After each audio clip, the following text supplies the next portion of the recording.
Assalamualaikum and good morning, class.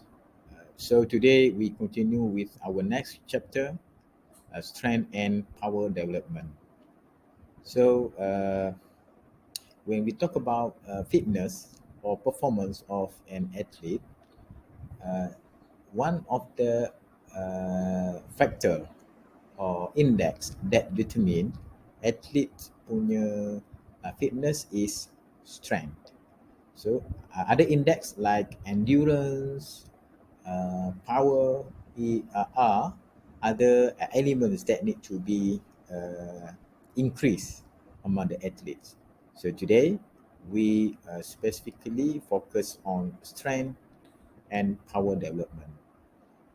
And in this chapter, we will discuss briefly on types of strength training and also power with the combination of uh, strength and power in determining athletes' chances in winning a game in a competition. So, like other uh, index, strength can be trained throughout a year. So, for example, uh,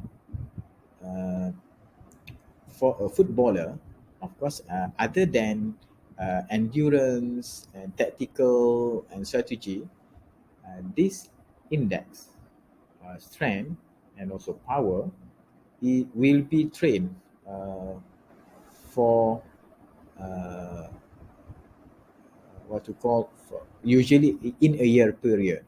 Okay, meaning to say, uh, together with other targeted index, for example, endurance, strength will be included in training plan for that particular year. Okay, so mungkin strength and also power training akan dimasukkan di dalam salah satu training block of mesocycle. Okay, so strength training akan dibahagikan mengikut microcycle. So if we target to increase the strength of the athlete, then we have to start with at the lower load and then increase the load over the period. Okay. Okay, this slide tells you about the definition of the application of periodization training, particularly on strength. Still the same, we split the training session into several period. Okay, maybe one of the mesocycle we target on strength, then we split. Uh, uh, uh, we divide the training load increment according to microcycle. Okay, so the target of strength periodization training is to make sure that the athlete dia mencapai ataupun achieve peak performance right before the tournament or competition of that year. Okay.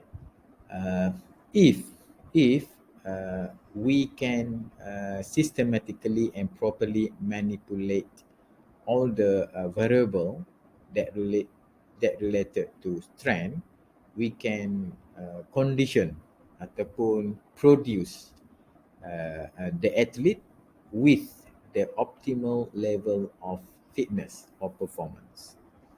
So for strength training, there are five specific phases. First, of course, we will start with the general multilateral training. Okay, anatomical and physiological adaptation phase, di mana kita buat secara general. Okay, usually we include we use ataupun we start with lower load type of training. Okay, then we proceed with hypertrophy phase. We focus on building up our muscle. So the bigger the muscle, the more uh, uh, strong the muscle are. So dia berkadaran lah. Okay, tapi uh, depend on that particular sport. Okay, not all sport requires big muscle. Okay, and then number three, the third phases is maximum strength phase. Meaning to say you are actually reach the the the peak uh, ability, the peak ability of your body. Meaning to say you when you exercise or training, you will reach at a certain point whereby you that's your limit. Okay, to maximal strength phase. So dia adalah kesinambungan dengan hypertrophy phase. Yeah, of course you try to build up your muscle as big as possible until you reach the maximum level, which is number three, maximum strength phase. And then the fourth phase is you nak convert daripada strength tu kepada power or power endurance. Meaning to say dia berbeza tau antara strength dengan power. Okay. So I think I mentioned several times the difference between strength and power. Okay, power, for example, if two uh, uh, weightlifting athlete dia boleh carry load yang sama untuk jarak yang sama, tapi let's say the first athlete can lift the load 10 second, the second one can lift the load 12 second. So we can say that the first athlete is more powerful than the second one. Okay. And the last one is muscular endurance phase, di mana at this stage you already build up your strength, tapi kalau di compare dengan initial ataupun at the beginning phase, for example you boleh hanya repeat mengangkat satu load, katalah 20 kilo, only 3 times. So after you perform first phase, second phase, third phase, fourth phase, maybe you can increase your muscle endurance. Mungkin uh, after going through all those phases, maybe you can lift ataupun repeat, for example, 30 times. Okay, that what is meant by muscular endurance phase. Okay, however, untuk kesemua sport, not necessarily reach the highest level for that particular five phases. Tak perlu. For example, kalau if you are a sprinter, then you have to increase ataupun develop your muscle, hypertrophy. Yes, you have to increase your muscle size, tapi not that much kalau kita compare dengan a bodybuilder. Yes, bodybuilder, kalau you compare dengan sprinter, dia punya muscle more bulky compared to sprinter. Okay, kalau you compare sprinter dengan footballer, of course sprinter dia punya muscle relatively bigger than footballer. What I'm trying to say is that for each category of phases, dia ada not so, tidak kesemua sport perlu mencapai maximum level. Okay. Okay. For example, second example, power. In sport, no need. Tak perlu sangat. Still perlu, tapi tak perlu sangat kalau kita compare dengan sukan yang memerlukan power. Contohnya strong man, world strongest man.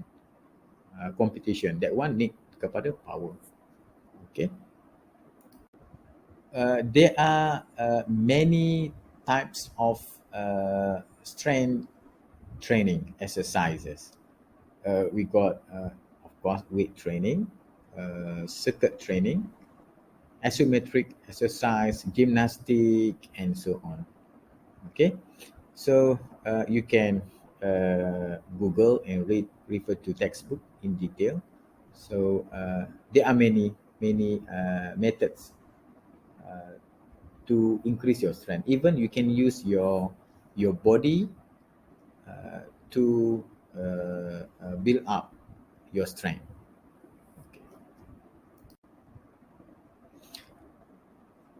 Yes.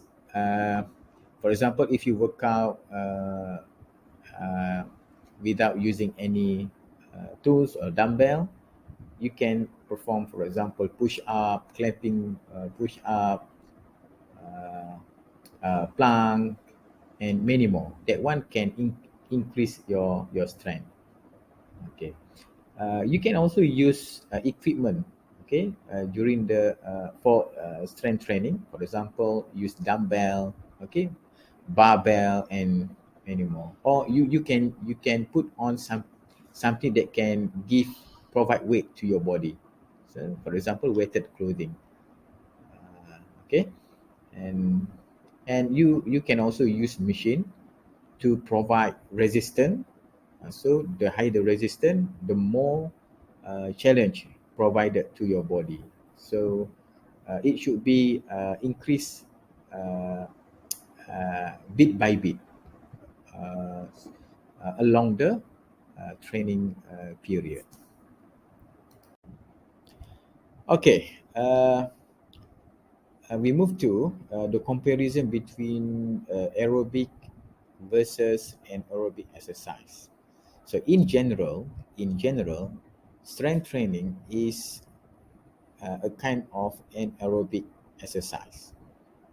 So I hope you are clear when I mention anaerobic. Anaerobic means uh, the energy the energy supply is not using oxygen.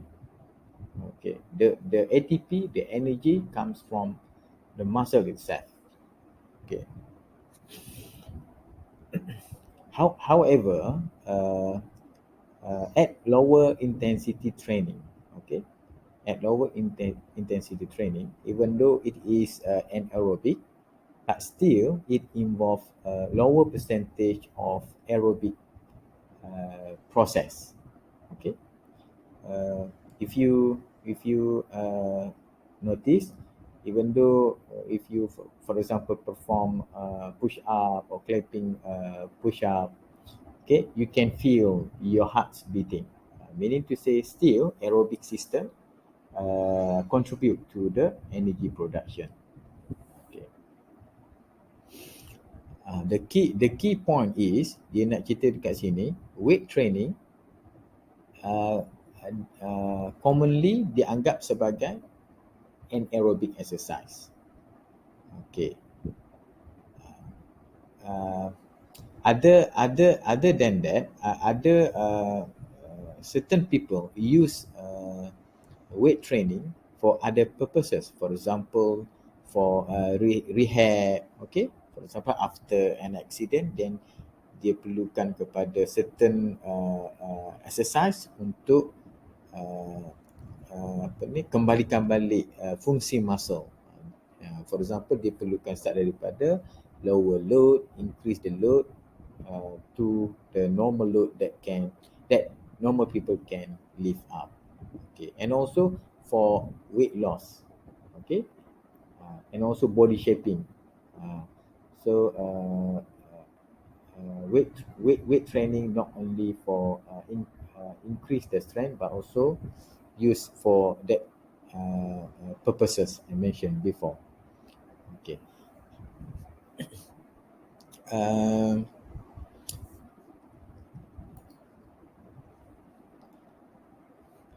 okay, look at the last point. Okay.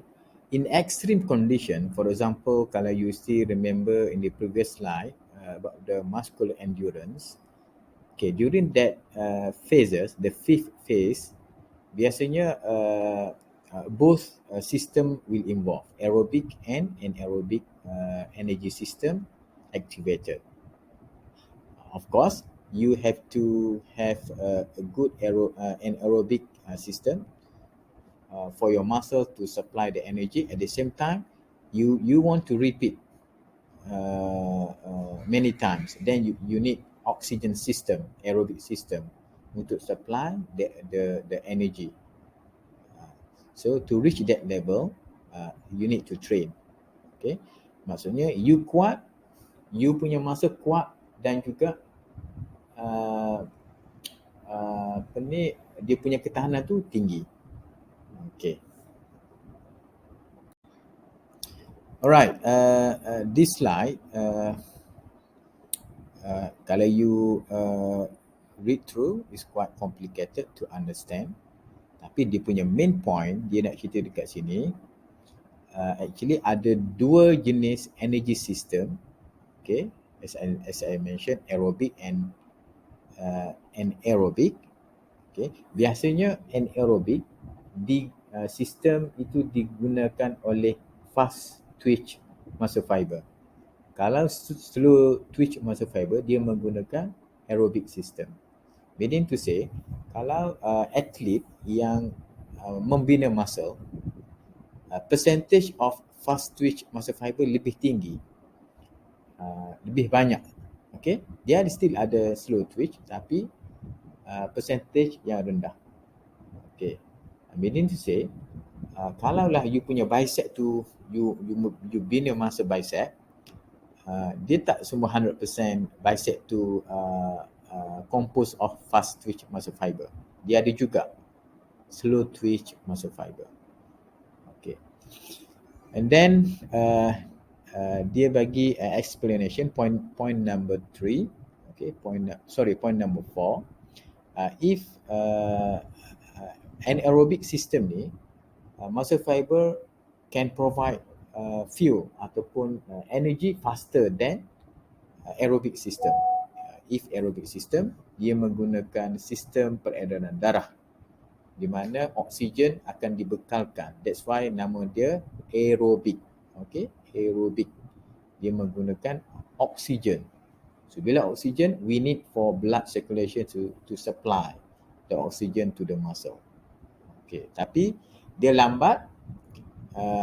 Aerobic system lambat, tapi dia boleh sustain for a long period of time. Okay. So now we move to the next part, implementation types of strength training program. So there are two types of strength training program ataupun strength. The first one is absolute strength, and then second one is relative strength. Okay, and then we will continue with power, and the last one is strength endurance. Okay. If as you see, the definition of absolute strength, it is the maximum amount of force that your muscle can lift. Okay, maksudnya load yang paling berat you boleh angkat. That is apa yang dimaksudkan oleh absolute strength. Okay. As you see, the point number 2, this type of strength is measured in terms of total weight you can lift. Okay. Biasanya kalau you tengok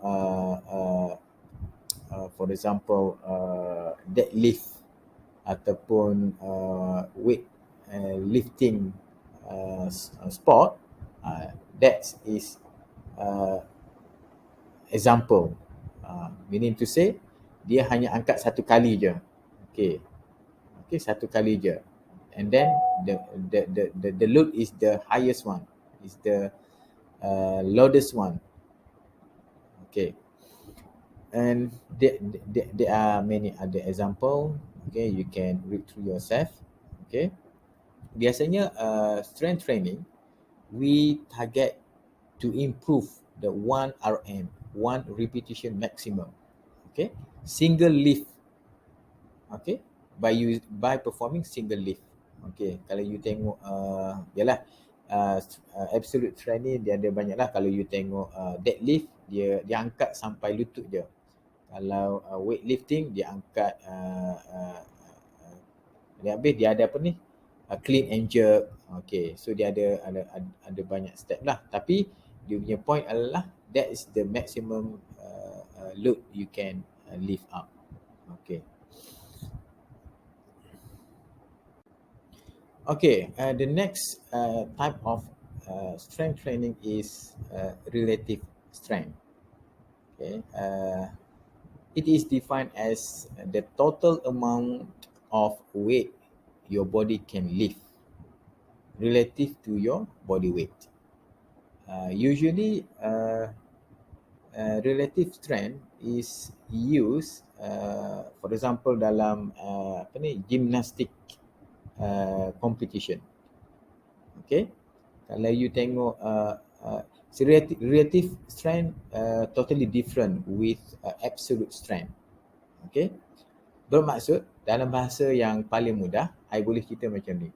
Relative strength bermaksud biasanya kalau kuat, biasanya digambarkan oleh tubuh yang besar. Okey, tubuh yang besar. Sebab dia membina masa. But for relative strength, tubuh dia kecil tapi dia kuat untuk mengangkat tubuh dia. Seperti gimnas. Okey, ahli gimnastik dia boleh perform apa ni dia boleh angkat tubuh dia. Okey. Okey, parkour ke, dia boleh parkour tu terbang yang terbang bangunan. So the idea is relative strength ni you can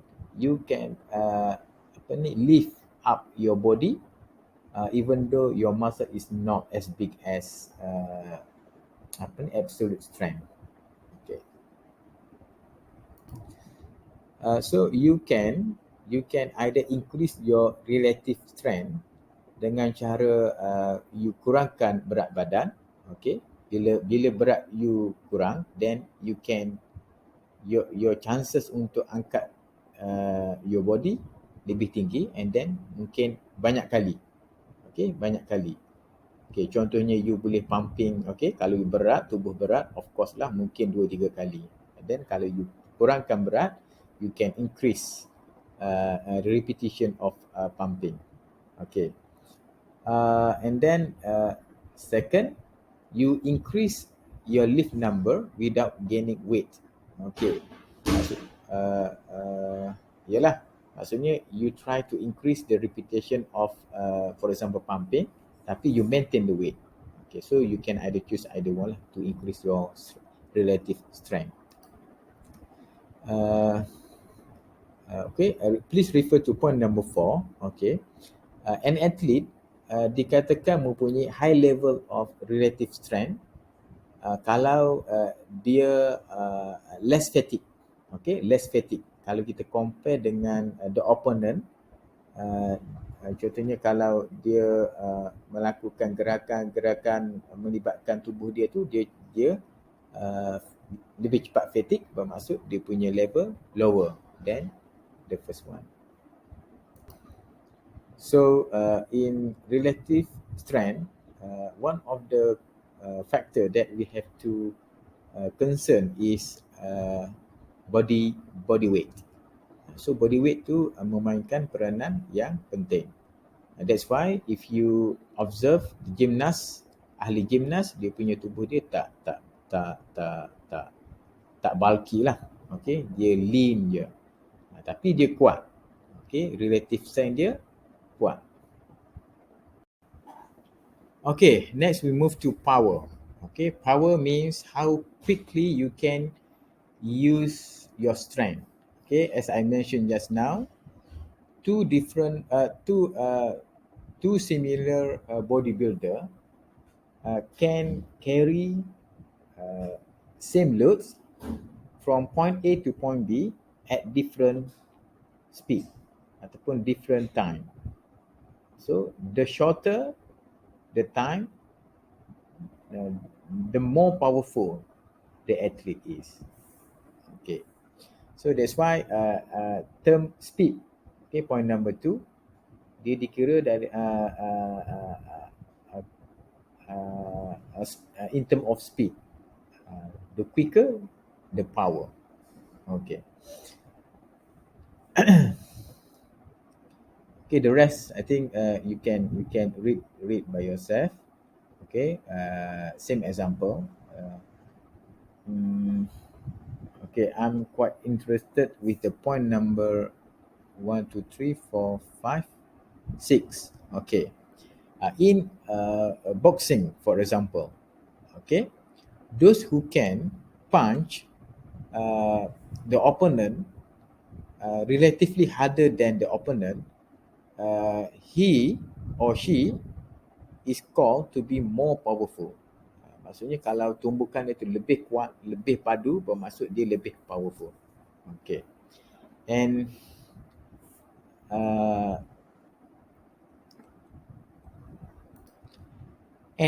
high level of strength, kalau kita relatekan dengan power, can be not defined, can be demonstrated by the speed of the movement. Okay. Of course, the quicker, the more powerful. The slower, less powerful. Okay. An athlete boleh dikatakan dia mempunyai power yang lebih kalau dia boleh perform any movement with low fatigue. Okay, dia tidak cepat fatigue. For example, kalau you tengok Mike Tyson, okay, Mike Tyson punya fight, okay,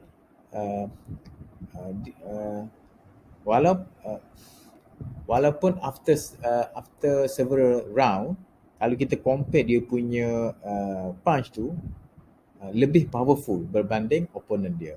Meaning to say dia punya power lebih berbanding lawan dia. And the last one is strength endurance. Okay, untuk this training biasanya we perform at low mid level of strength repeatedly over a period of time. Okay, meaning to say the longer you can repeat ataupun many times, the higher frequency of repetition, then the better of your strength endurance. Okay, example of exercise, for example, hill training, pushing or pulling a sled. Okay, or high volume ataupun high repetition of weightlifting. Okay, all this exercise is are good enough to increase your strength endurance. Okay. Dia punya key point untuk strength endurance is you can repeat many times. For example, untuk mengangkat sesuatu load yang berat berbanding pada awal stage. Okay, for example, if you punya one repetition maximum is 50 kilo, katalah you can lift the 50 kilo load tu twice, dua kali je. Okay, and then after you perform strength endurance, you might have the ability to repeat the same load 50 kilogram tadi tu mungkin 10 or 15 times. So dia punya key adalah you repeat the load. Of course, it should be started with the lower load, increase gradually until you reach the maximum load. your body can endure. Okay. I think that's all for this topic. If you got any question and you are not clear for any parts of this topic, please ask me in the group. Okay, thank you. Bye.